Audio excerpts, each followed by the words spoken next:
ঢাকা বিশ্ববিদ্যালয় সিনেটের বার্ষিক অধিবেশন 2026।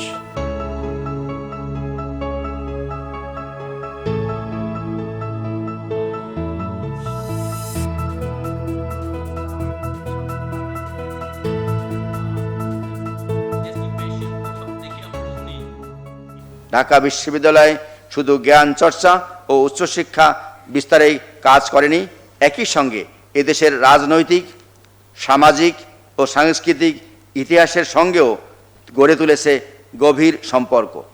দেশ যখনই সংকটে পড়েছে, সময় যখনই কোনো দাবি জানিয়েছে, তখনই এই বিশ্ববিদ্যালয়ের শিক্ষক শিক্ষার্থী একযোগে দায়িত্বশীল ভূমিকা পালন করেছেন। বিভিন্ন প্রতিকূলতা সত্ত্বেও আন্তর্জাতিক র্যাঙ্কিংয়ে ঢাকা বিশ্ববিদ্যালয়ের সাম্প্রতিক অর্জন আমাদের আশাবাদী করে তুলেছে। টাইমস হায়ার এডুকেশন প্রকাশিত 2026 সালের ইম্প্যাক্ট র্যাঙ্কিংয়ে ঢাকা বিশ্ববিদ্যালয় গত বছরের তুলনায় 600 ধাপ এগিয়ে বৈশ্বিক অবস্থান সুদৃঢ় করেছে।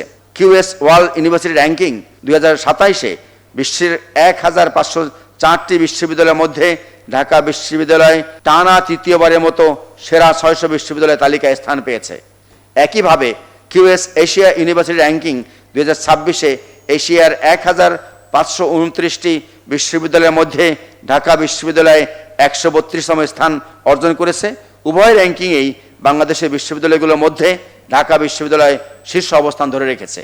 2025 সালে যুক্তরাজ্য ভিত্তিক স্ট্যানফোর্ড বিশ্ববিদ্যালয় এবং এলসেভিয়ার প্রকাশিত বিশ্বের শীর্ষ 2% বিজ্ঞানীর তালিকায় ঢাকা বিশ্ববিদ্যালয়ের 35 জন শিক্ষক ও গবেষক স্থান পেয়েছেন, যা বাংলাদেশের যে কোনো বিশ্ববিদ্যালয়ের মধ্যে সর্বোচ্চ। Research and innovation in medical বায়োসায়েন্সকে কেন্দ্র করে আমরা একটা স্বতন্ত্র ও আধুনিক ক্যাম্পাস গড়ে তুলতে চাই। এই লক্ষ্য বাস্তবায়নে ইনস্টিটিউট অব মেডিকেল বায়োসায়েন্সেস প্রতিষ্ঠার পাশাপাশি এর অধীনে আন্তর্জাতিক মানসম্পন্ন একটি পূর্ণাঙ্গ হাসপাতাল প্রতিষ্ঠার পরিকল্পনাও আমাদের রয়েছে। বর্তমান সময়ে শিক্ষাদান ও প্রশাসনিক কার্যক্রম ব্যাপকভাবে তথ্য প্রযুক্তি নির্ভর হয়ে উঠেছে। এই প্রেক্ষাপটে আউটকাম বেসড এডুকেশন ওবি ভিত্তিক লার্নিং ম্যানেজমেন্ট সিস্টেম এবং এক্সাম ম্যানেজমেন্ট সিস্টেম উন্নয়ন কার্যক্রম চলমান রয়েছে। প্রথম বর্ষের সকল শিক্ষার্থীকে স্মার্ট আইডি কার্ড প্রদান করা হয়েছে। প্রতিটি আইডি কার্ডে একটি অনন্য কিউআর কোড সংযুক্ত রয়েছে। এই কিউআর কোড ভিত্তিক ভেরিফিকেশন সিস্টেমের মধ্যে একাধিক গুরুত্বপূর্ণ সুবিধা নিশ্চিত করা সম্ভব হচ্ছে। গ্রাজুয়েটদের জন্য একটি নতুন পোর্টাল চালু করা হয়েছে।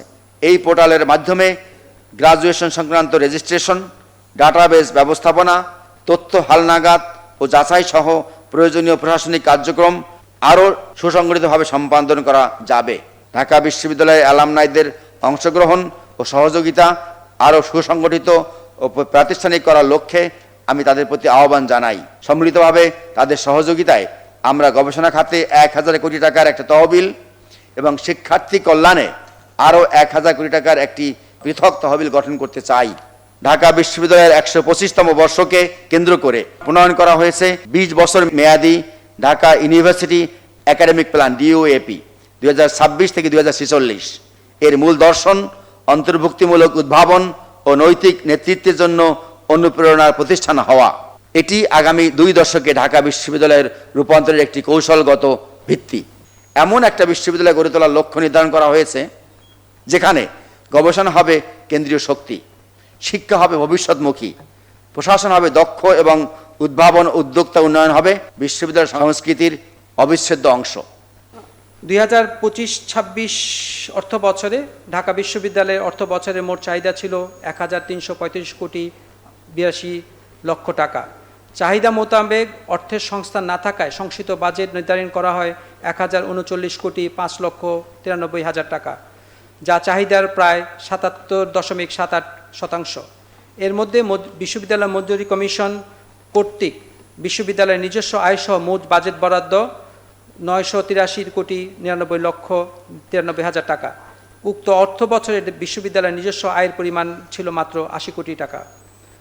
এবার আমি 2026-27 অর্থ বছরের প্রস্তাবিত বাজেটের মূল সার সংক্ষেপে উপস্থাপন করছি। 2026-27 অর্থ বছরে ঢাকা বিশ্ববিদ্যালয়ের অর্থ বরাদ্দের মোট চাহিদার পরিমাণ ছিল 1422 কোটি 63 লক্ষ 90 হাজার টাকা। গত বছরের ন্যায় চাহিদা মতো বরাদ্দ না পাওয়ায় বিশ্ববিদ্যালয়ের মূল বাজেট নির্ধারণ করা হয়েছে 1033 কোটি 21,83,000 টাকা। এর মধ্যে বিশ্ববিদ্যালয় মঞ্জুরি কমিশন বরাদ্দ নির্ধারণ করেছে 949,36,38,000 টাকা, যা চাহিদার 66.73%। 2026-27 অর্থবছরে বিশ্ববিদ্যালয়ের নিজস্ব আয় নির্ধারণ করা হয়েছে 85 কোটি টাকা। এসব কারণে বিশ্ববিদ্যালয়ের কার্যক্রম ন্যূনতম পর্যায়ে পরিচালনার জন্য 26-27 অর্থবছরে আর্থিক ঘাটতি থাকবে কমপক্ষে 83,85,45,000 টাকা। এই বাজেট মূলত ব্যয় ভিত্তিক পরিকল্পনা ব্যয়ের উপর ভিত্তি করে অর্থ সংস্থানের ব্যবস্থা করা হয়েছে। বাজেটের উদ্দেশ্য খরচ কমানো নয়, বরং অপচয় কমিয়ে প্রয়োজনীয় খাতে ব্যয় নিশ্চিত করা।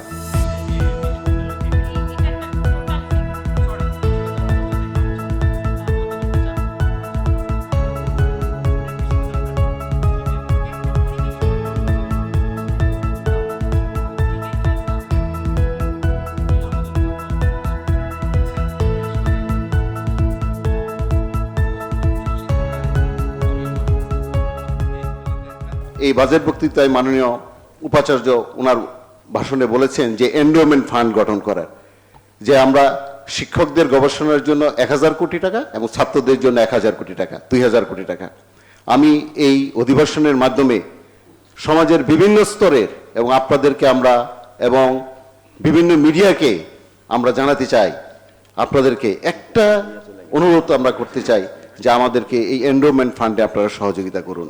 যে এটাতে আমাদের কারো কোনো দ্বিমত নাই, সবাই আমরা ঢাকা বিশ্ববিদ্যালয়কে খুব ভালোবাসি এবং ঢাকা বিশ্ববিদ্যালয়কে পৃথিবীর 100 বা টপ 200 ইউনিভার্সিটির মধ্যে দেখতে চাই।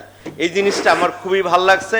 ইনশাল্লাহ আপনারা আমরা যদি সবাই মিলে কাজ করি, ঢাকা বিশ্ববিদ্যালয় আমাদের যে স্বপ্ন একদম টপ 100 এর মধ্যে যাবে, হয়তো একটু সময় লাগতে পারে।